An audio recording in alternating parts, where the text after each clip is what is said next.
மக்களே வணக்கம். எல்லாம் எப்படி இருக்கீங்க? நல்லா இருக்கீங்களா? இன்றைக்கி வீடியோவில் என்ன பார்க்க போகிறீங்கன்னா, கண்டங்கத்திரியை பற்றி தான் பார்க்க போகிறீங்க. வீடியோ எண்டு வரைக்கும் பாருங்கள், ஸ்கிப் பண்ணாமல் பாருங்கள்.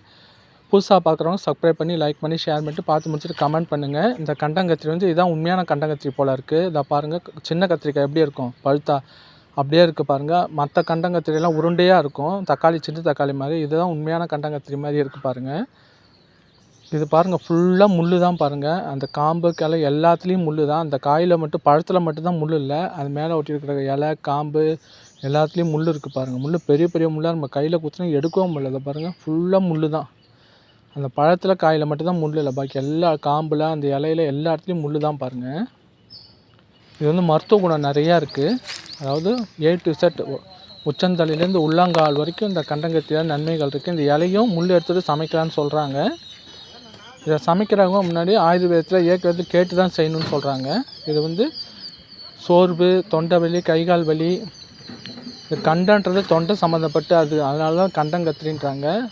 வாய் புண்ணு, பல்லு வலி, சொத்தப்பல் இருந்தால் இந்த காயை வந்து காய வச்சு இந்த பழத்தை நல்லா காய வச்சு அதை வந்து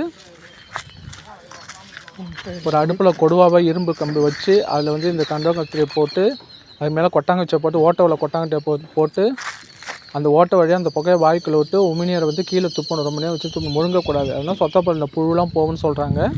இது மீனரை முழுங்கக்கூடாது, துப்பிடணும். இந்த கொட்டாஞ்சி வந்து தண்ணிக்குள்ளே வர அதில் புழு வரும்னு சொல்கிறாங்க. நான் செஞ்சு பார்த்தானே எனக்கு ஒர்க் அவுட் ஆகலை. நீங்கள் செஞ்சு பார்த்து கமெண்டில் சொல்லுங்கள். இது எங்கள் வீட்டு தெருவோரத்தில் நிறையா இருக்குது, எல்லா தெருவோரத்துலேயும் இருக்கும். இது பொடி செஞ்சு சாப்பிட்டாலும் அவ்வளோ நல்லது. தொண்டை வலி, வாய்ப்புண்ணு, நாக்கில் புண்ணு எல்லாத்துக்குமே சரியாகும். மயக்கம், மூட்டு வலி, பாத வலி, பாத எரிச்சல் எல்லாத்துக்குமே இந்த கண்டங்கத்திரி அவ்வளோ நல்லதுன்னு இயற்கை வைத்தியத்தில் சொல்கிறாங்க, மருத்துவத்துலேயும் சொல்கிறாங்க. இது வந்து அவ்வளோ சீக்கிரம் கிடச்சா விடாதீங்க. எல்லா வீட்லேயும் இந்த விதையை போட்டாலே வளரும். ரோட்டில் ஒருத்தர் தன்னால மழையில் வளருதில்ல, அது மாதிரி நம்ம விதையை எடுத்துகிட்டு வந்து காய்ச்சி போட்டாலும் வளரும்.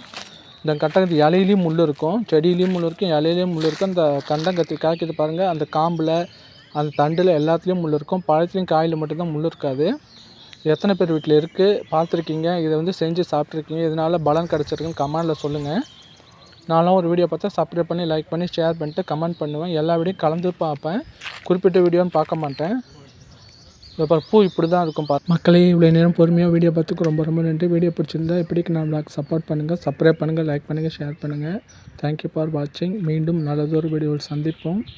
வீடியோ பிடிச்சிருந்தால் மறக்காமல் சப்ஸ்கிரைப் பண்ணிட்டு, லைக் பண்ணிட்டு, ஷேர் பண்ணுங்கள். தேங்க்யூ ஃபார் வாட்சிங்.